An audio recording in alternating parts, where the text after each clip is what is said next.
Live on Radio Row, this is 11 Personnel, presented by Monticello Bank. I'm Nick Roush, joined as always by Adam Luckett, where we're in the mix of it today. We're right in the heartbeat of SEC Media Days. It's here, and it's pretty cool. It was good. Shout out the Heart Count. Shout out YouTube Trey. Shout out the host of ASS, Andy Staples.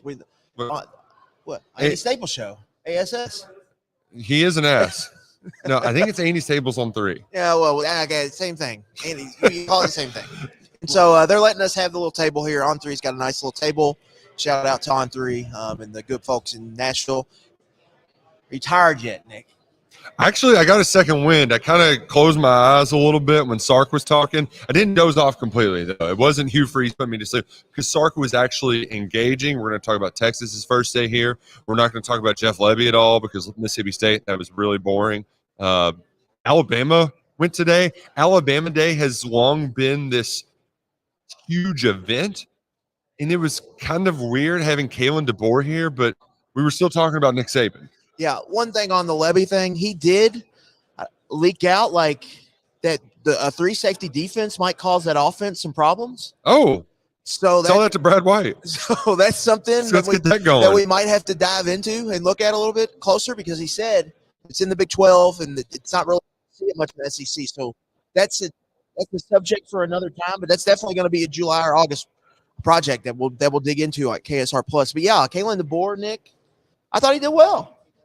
Like he looked it looked and sounded like an SEC coach. They're recruiting like a top 5 operation. He keeps checking boxes, I think, for Alabama, and that was kind of the big story of the day. It never truly is this event without Alabama, right? Yeah. The Nacho Roll Tide, Nacho Bama. He had length on his hammer, which that was a funny addition. That's like their defensive slogan or something like that. That's Milrose thing. You remember the McAfee quote? Or there in the game day set? Oh, yeah. That's Milrose thing. Yeah. He's a naysayer. They're letting him know. Yeah. That's Reese Davis. Yeah. That was a fun little bit. But it was just weird, though, that and I know we've touched on this already, but it does feel like Nick Saban is still the biggest thing at SEC Media Days, even though he's not here. I mean, Sark is kind of opening his statements by saying, I wouldn't be here today if it wasn't for Saban, which is true. I mean, he kind of had to go through the coaching rehabilitation program at Alabama, and look at him now, right? You've got players, Alabama players, kind of chirping at Saban, where he said, I forgot who it was. Was it the offensive lineman? Tyler Booker. Yeah. Tyler Booker, who said, Coach Saban also always told us not to pay attention to what people in their grandma's basement are saying. Well, I'm not going to listen to what some golfer's saying, right? Like it's weird how that hasn't changed, just in a different role.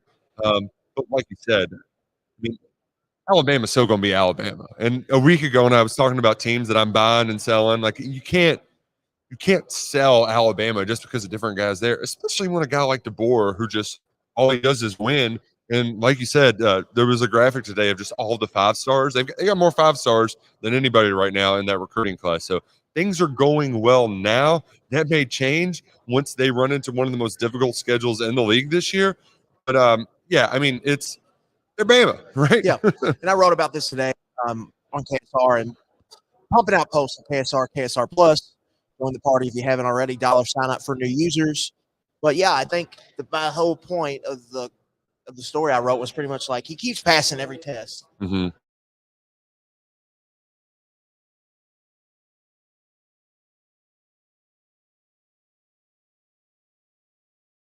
Remember, he's making a good first impression. In a lot of jobs, like first impression is everything. Like you got to be strong your first impression. He's doing that. Like Zach Arnett didn't make a very good first impression. No. But not to compare the two because they're totally different jobs. But DeBoer's making a good first impression. Now he's got to go win some football games. But he's a guy I think about like winners, losers. If you were going to do something like that, he was a winner of this event this week. Yeah, and there is a lot of sweat down here in Dallas, which we've alluded to, but when you walk outside, it really does feel like you're just stepping in between space heaters. Even the wind is a hot wind. It's uncomfortable if you're walking around with a big suede cowboy hat on. It gets a little toasty. Mr. Luckett. You would be one to know. Yeah, I would be one to know, but we still are very happy to be here. And we're all here thanks to our friends of coal. They're dedicated to informing and educating Kentucky citizens about the coal industry and its vital role in the state's future. They provide a united voice for an industry that has been and remains a critical economic contributor to the Commonwealth of Kentucky. By working together, they can provide good jobs and benefits for generations to come. Coal is resilient, reliable, and affordable.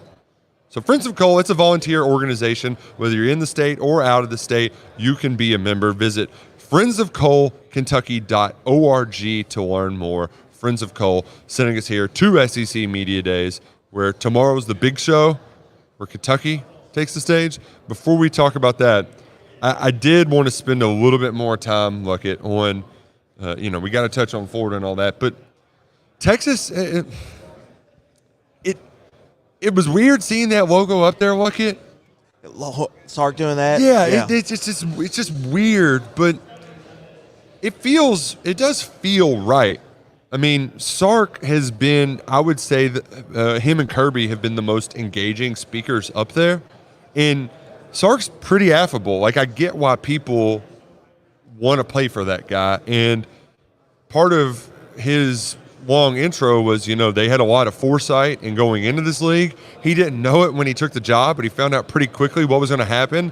And what's huge for them, and I guess Oklahoma too, is they've had 2 years to build a roster, and that time he spent in Alabama, he knows what it takes. Sure. And he's like, we're already having to build a roster to win the national championship. We knew we needed to get bigger in the trenches. So now we just got to beat SEC teams week in, week out instead of in the playoff. I really like what he said, and it's kind of been the opposite of what people who have been around Texas told us about Texas. Mm-hmm.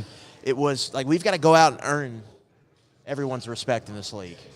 Like, they're not going to, like, in saying that, to me, what he is saying is, like, they're just, like, people are not just going to bow to us because we have the hook 'em on our helmets.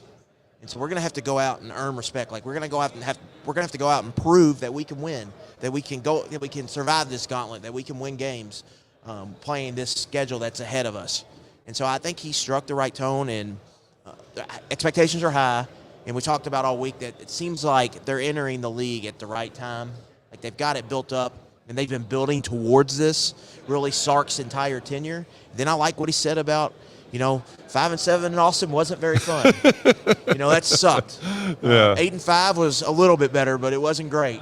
And now they had the big year last year. Everything's golden for them, but expectations are high, and they got to prove they can do it. And they got a team that looks like they can do it, and we'll see if they can deliver. But I thought he was impressive today, and I thought he delivered the right tone, because we even, like, what Greg Sankey get asked day one was like, Texas, they've got a reputation for, trying to bully people around, had their way or the highway.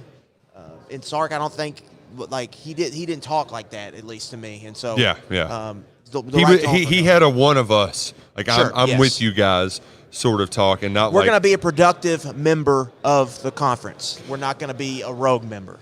The one thing I do want to point out, it's a very popular quote, one that's used quite often.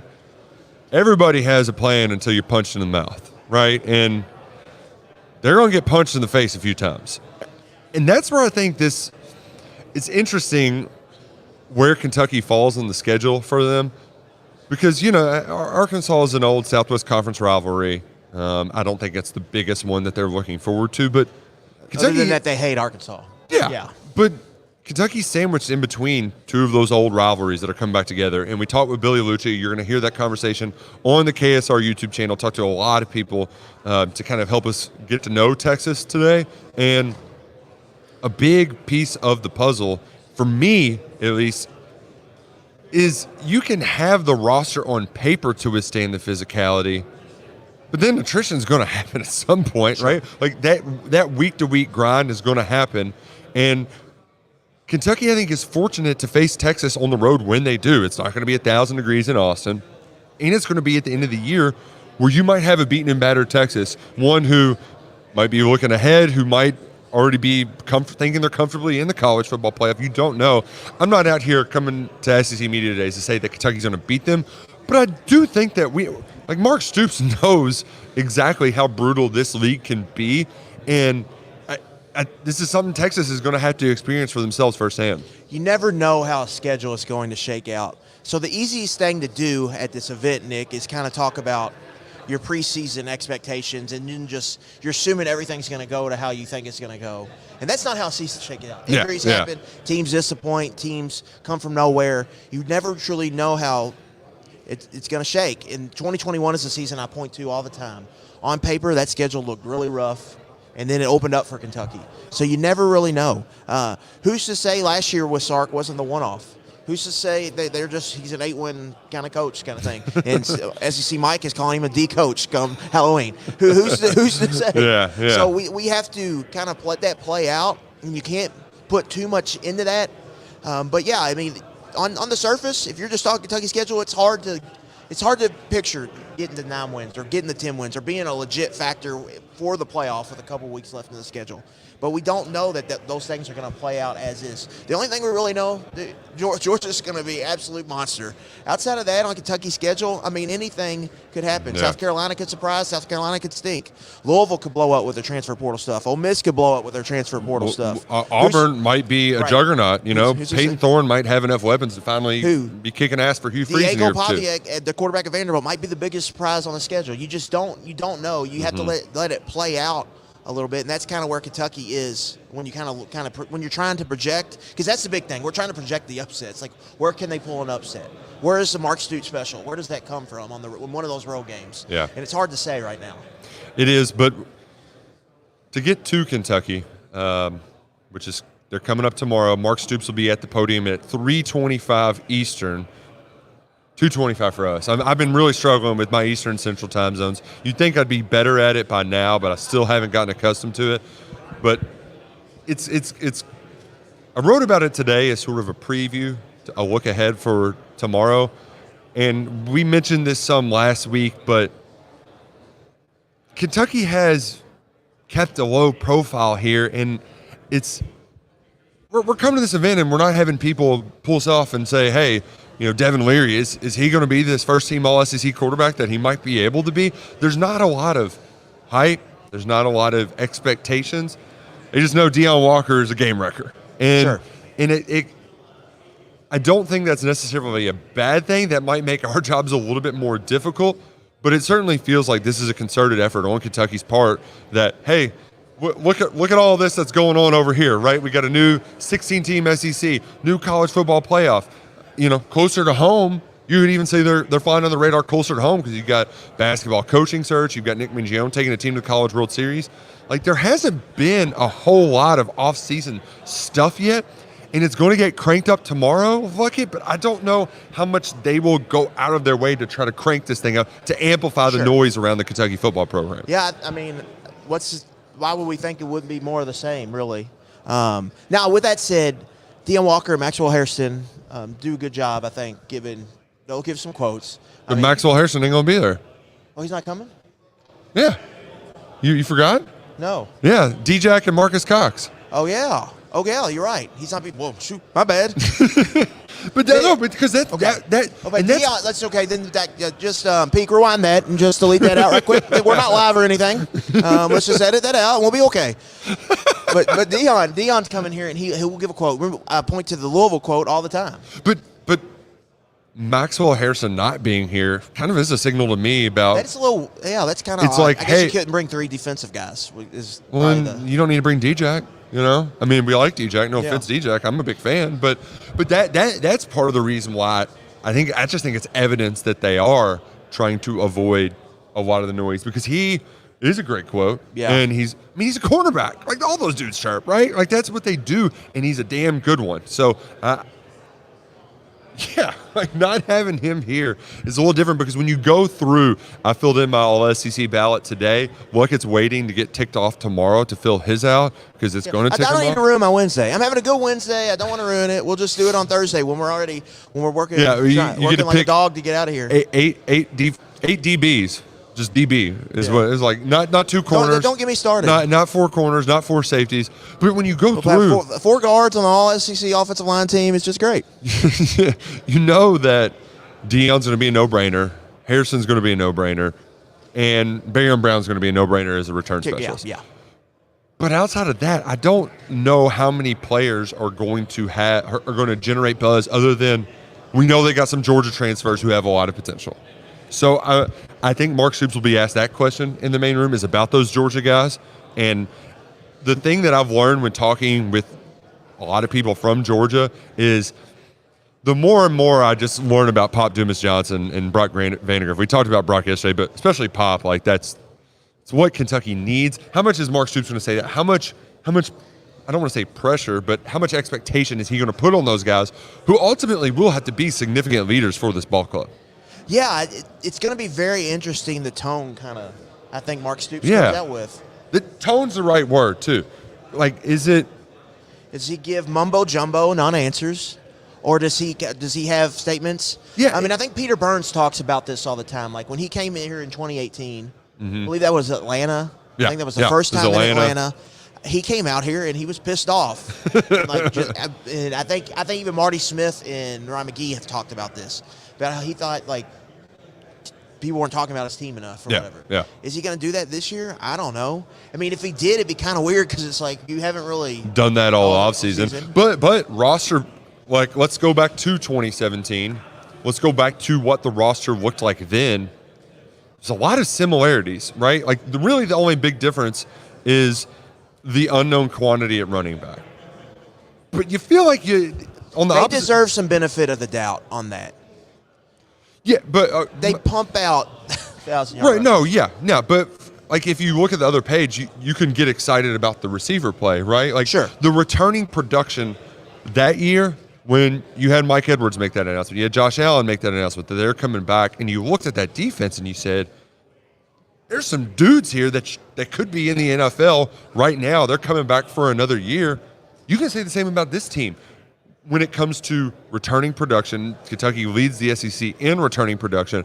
There's a lot of old guys on that defense. And I don't know about you, I don't know if I want to get to comparing them to some of the best defenses Stoops has had. But this has got to be one of the best ones he's had, right? Yeah, I think on paper, I don't think just reset, just go back a little bit.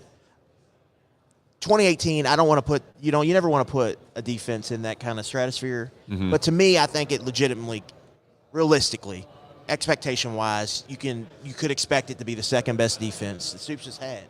They've got pros littered on that defense, and they got an absolute game wrecker at a key game-wrecking position.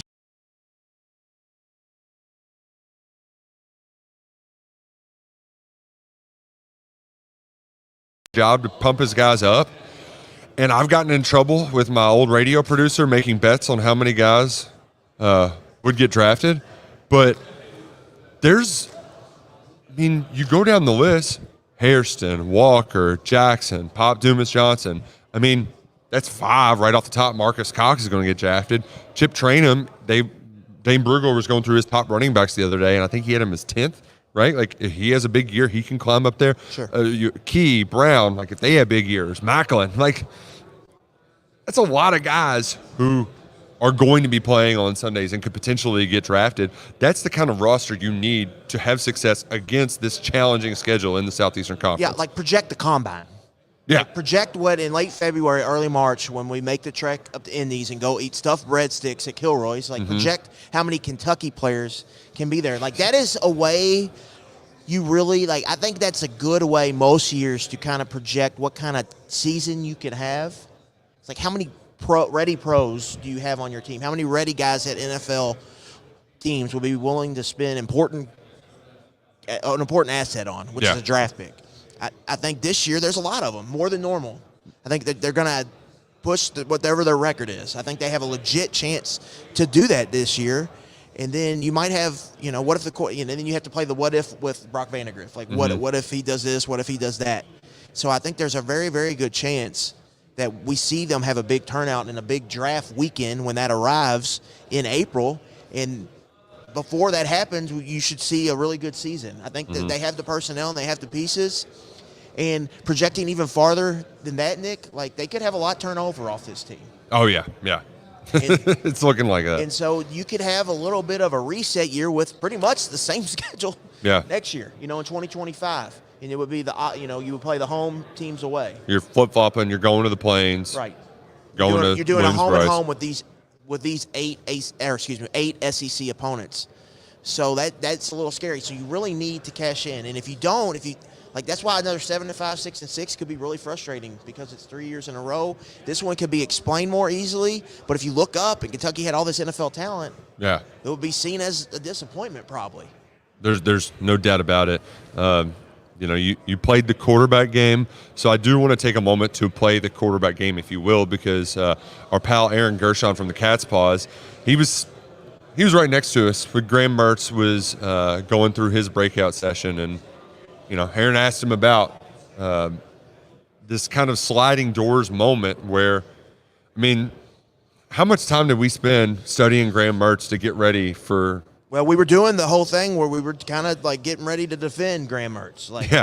I was having to, I was getting ready to point to data points about why he could work.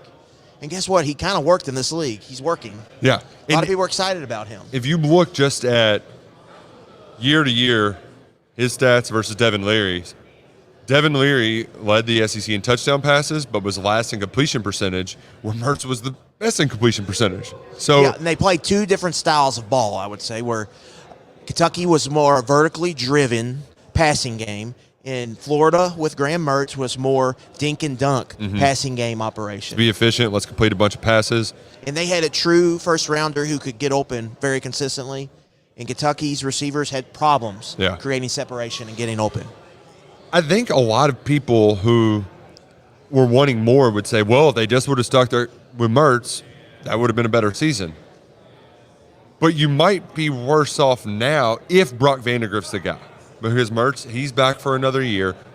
You can get the former 5-star Brock Vandagriff if Graham Mertz is here, right? Sure. So it might have we can always debate these decisions on and on and on about, especially in the transfer portal era, right? This guy or this guy. Should they have gotten that guy? Sliding doors is a good way to kind of go about it because you just don't, it's almost like we're all playing roulette here at the player transaction table. Yeah, and if Brock hits, then, and they win 8 games this year, you probably don't, it's not to say that you're going to act like last year didn't even happen, but I don't think you should feel as bad about it, right?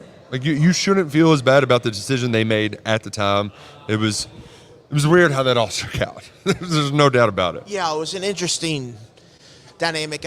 We could go back and revisit it. Cohen wasn't here, but he was here. Yeah, it was weird. He was hired for 2 months before they could do anything. It was a unique situation, and I think fairly you could say on every level it kind of made sense why they would have picked.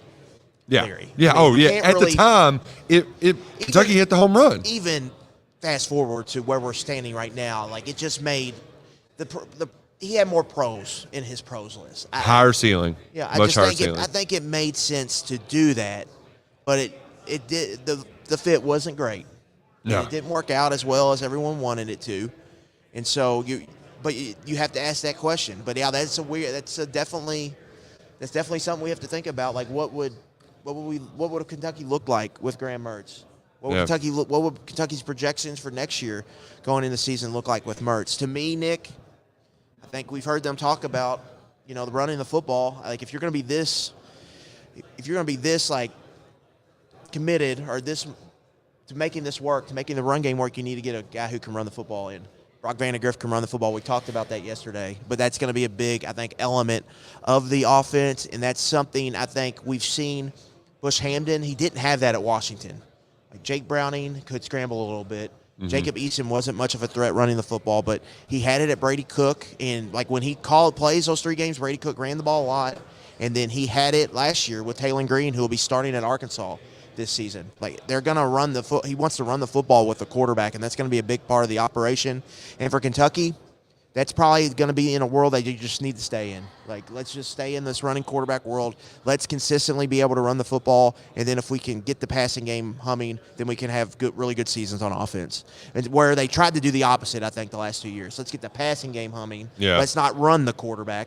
Let's let the quarterback operate from the pocket, and then, our offensive line will be good enough so we can just run it downhill. And that's not how it has played out. And so I think they're going back to that, and I think we'll have to see how that works, over these next 2 years with Hamden and Vandegrift. It's going to be exciting to see. Once again, Stoops is talking at 3:25. The local media, we'll get a chance to speak with him a little bit earlier, so expect updates from Dallas. Well, you got to hold on. You got to tell the good people on YouTube about the look you got from Mr. Paul Feinbaum when he saw you in that goofy hat. The hat's been a hit today. It was a little weird walking in right behind Greg Sankey. I don't know if Greg thought people were looking at him, but you got the commish, right? And then you just got some dude who saw my sunglasses on. I'm sauntering in with this big cowboy hat. Paul was sitting at a stool, and he turned and looked and kind of did one of those. It wasn't the same look he gave Mad Dog, but it was still a little bit of shock. There's been a lot of people who have given me some kind of haze, but it's also been a big hit, Are you wearing that hat on SEC this morning tomorrow? Yeah, I think I got to. Yeah, it's been.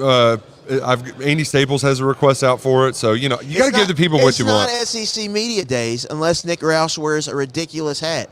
Like when we had probably one of the bigger KSR moments with my Nick Saban exchange. I'm wearing a Rainbow Warrior hat. 1987 Hawaii Rainbow Warriors hat. So Nick Roush in ridiculous hats is it? It's crab cakes and football, baby. That's what Maryland does.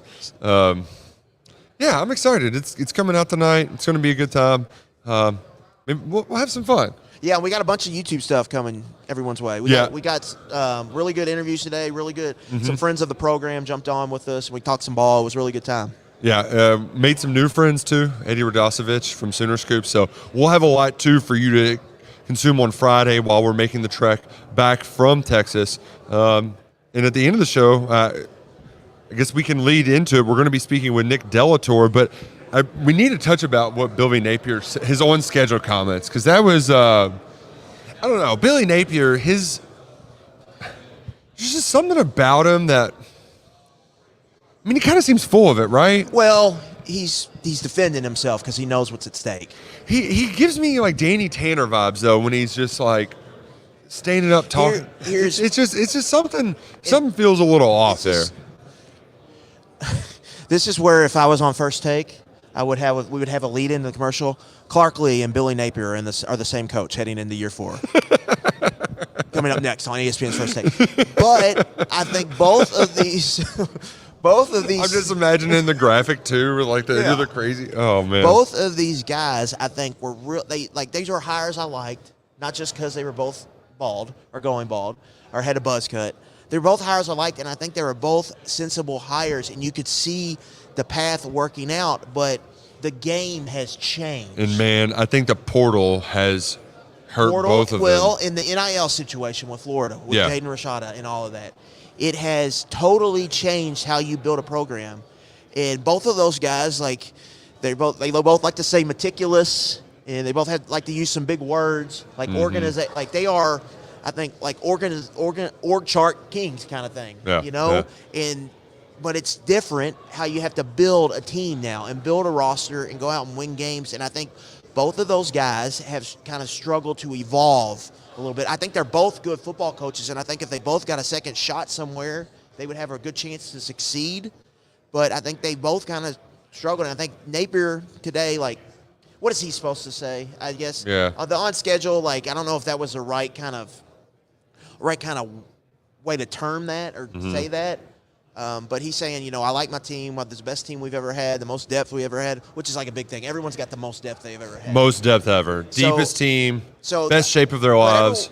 But we all know the Florida schedule. We all know the bear that's going to be in the back end.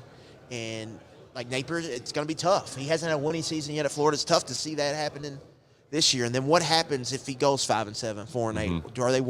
Are they willing to pull the trigger? Do they need to make a change at AD since Scott Strickland, who's had history with Kentucky, he would have had to fire 2 football coaches. Yeah. Most ADs don't get to do that. No. Especially back to back. And so where does that end up? Florida's a very fascinating team because of all the they can play spoiler. What if they're better than expected? They can play spoiler. There's a DJ Lagway kind of chip there that Billy Napier could play at any point. That's the number 1 quarterback in the country last year. Most people think he's the best player out of high school football last year. But then there's also some evidence that's telling you it's probably going to go bad. Like the recruiting class is not great right now, Nick. They've got 10 commits, only 3 top 300 players. It's somewhere they're ranked below 50 in On3's team recruiting rankings right now. It's not where Florida should be. So that's like recruiting's usually a sign like at the end of these tenures. So you can kind of see it before the season comes. You certainly saw it with Dan Mullen. Yeah, and so where does he end up? They're kind of fascinating, but I think it seems like we know how this relationship is going to end there. But it's just I think he hasn't adapted very well, him or Clarkley, and I think that's why both those jobs could end up coming open sooner rather than later. It's challenging times in Gainesville, and that's why we're speaking with our friend Nick Delator. But first, I want to remind you that 11 Personnel, we're presented by Monticello Bank, our good friends at Monticello Bank. MCB, baby. Shout out to Monticello Bank. When I'm not wearing my cowboy hat, I'm wearing my Monticello Bank hat because I'm big fans of theirs. Because they're big fans of us. They're big fans of the people. It's where people matter at Monticello Bank. That's why they've been in business for over 125 years. They've got branches in 14 different counties across the Commonwealth. They're easy to access. You can access them online, nbcbank.com. They're here to help you with all of your banking needs. Thanks to Monticello Bank, presenting sponsors of 11 Personnel, member FDIC, equal housing lender. Today we're going to end the show with a candid conversation from Gators Online's Nick Delator.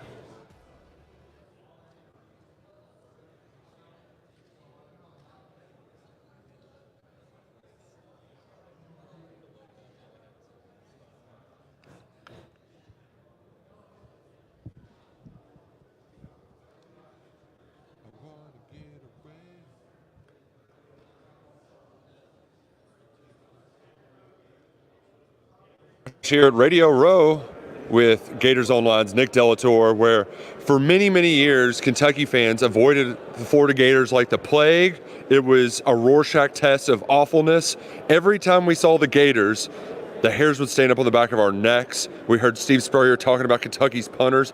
It was awful. It was a living nightmare. And now I try to talk to Nick Delator as much as possible because the Cats keep kicking the Gators' ass, and they're going for 4 in a row. It's so many wins, Kentucky wins over Florida. I'm losing track. It feels good to say that. You're just getting used to it now, right? Yeah. You're at the point now when the schedule gets released in the summer, you're just like checking off, that's a win at Florida, whether Florida's here or we're traveling there. That's just a win now.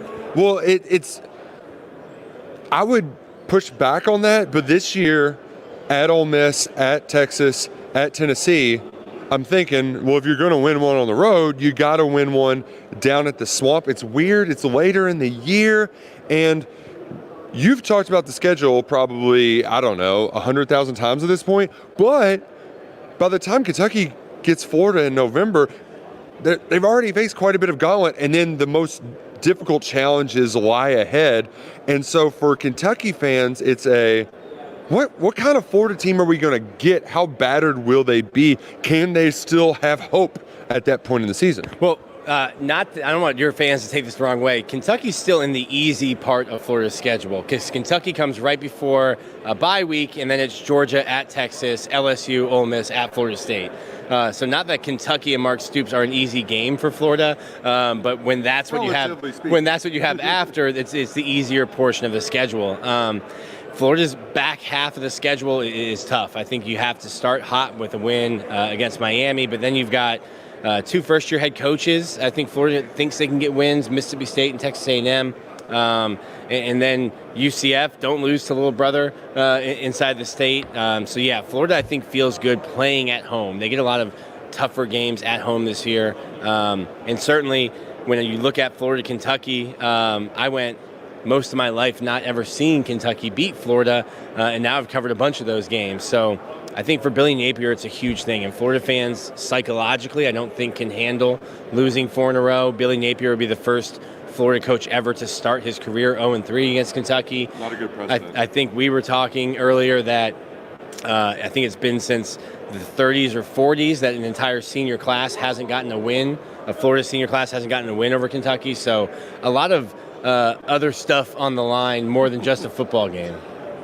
From the football standpoint, because, it's easy to talk 1,000 feet, but on the ground floor, it feels like really the difference between winning football and losing football for Billy Napier. It's special teams, dumb stuff, and the defense. And I feel like early on in Mark Stoops' career, it was the opposite, where it was maybe some special teams, some little mistakes, dumb stuff, and then it was the offense that they couldn't get figured out. So do you think the dumb stuff that keeps sliding, is that a thing that can be fixed? Or is that maybe Billy just doesn't have it? Because you would think that, he was a head coach before he got to Florida. You would think that those things would be ironed out by now, and with 100,000 quality control, game-changing coordinators and all that. Yeah, some of the dumb stuff I've never seen before. I'd never seen two guys wearing the same jersey on the field at the same time. Didn't know that was a penalty.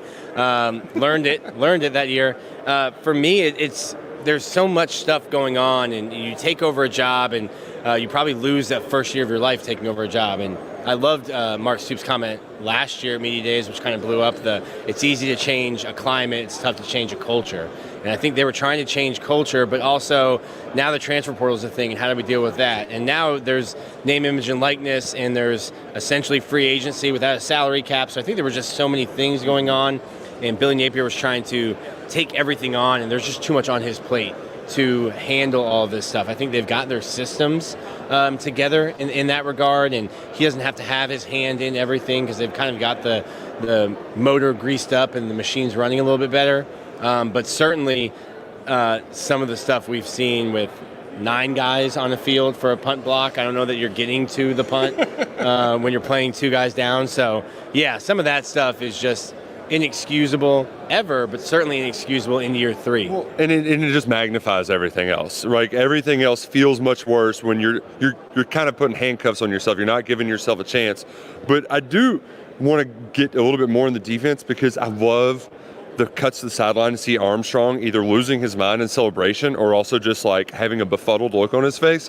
Is this guy, can he be the guy for the job? Do they have enough in the tank, even though they lost Princely to Ole Miss and they lost some other guys? Well, we call him Coach Ham, if you remember Sandlot. He looks like the catcher from Sandlot. Ham Porter. Yeah, that's Coach Ham. I think he does. They also added Ron Roberts, and Florida fans were like, "Oh, you have a babysitter for your defensive coordinator." But I think the two of them worked together. He worked under Ron Roberts. It was already essentially Ron Roberts' defense, and now you have the guy who the architect of the defense. So Florida, as much flack as Billy Napier gets for his play calling and being conservative, they were going to have to score 45 points a game last year during their 5-game losing streak to win. So I think defensively they fired coaches, brought new coaches in.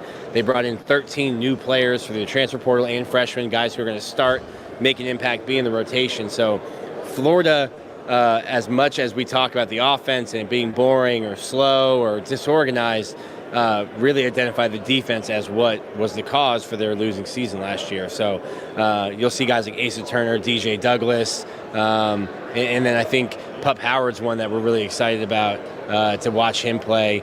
Kid from Jacksonville said no to Florida to begin with, goes up to South Carolina. As a Florida boy, I went to college for a year in Greensboro, North Carolina. You always find your way back home. Well, I'm curious, as we will take a step back to the big picture moving forward, because I don't think anybody knows what, it's the same like not all 7 and 5s are created equally. I think that's the case for Napier this year, or not all 6 and 6s are created equally. How much is DJ Lagway? How big of a role does he play in ensuring that Billy Napier does go for one more rodeo?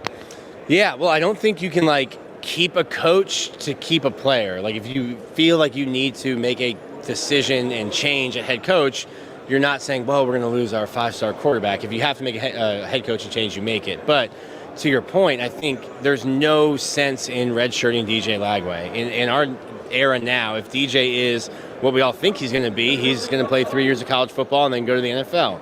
And if he's not, he'll be in the transfer portal, because that's what quarterbacks do. So to me, there's no sense in redshirting him.